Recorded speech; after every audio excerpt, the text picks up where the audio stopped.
Hello mga kamarites, this is it. Ito nga po pala, kahapon pa ako nagka-cravings ng pansit. Kaya ngayon ko laluto kasi tinamad kaming umalis. So ayan, namalengke ko kaya naisipan ko na lang magpansit tsaka magluto ng fried chicken. Although Father's Day naman kahapon, kaya ngayon na lang natin ganapin, o 'di ba?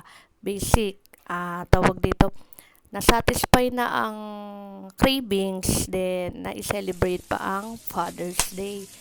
Kaya, ayan, ang nagluto niya yung aking kapatid. Medyo napaalat lang, kaya, pero pwede na. Lalo pagka, ano natin sa kanin, tapos may pritong manok. Ayan, ginabi na kami ng pagluto dyan. Hindi 200K. Ay, thank you for watching. Wala ka nun, may sahod na yun. Sa susunod po ulit. Bye-bye. May reklamo eh, may napanood ako.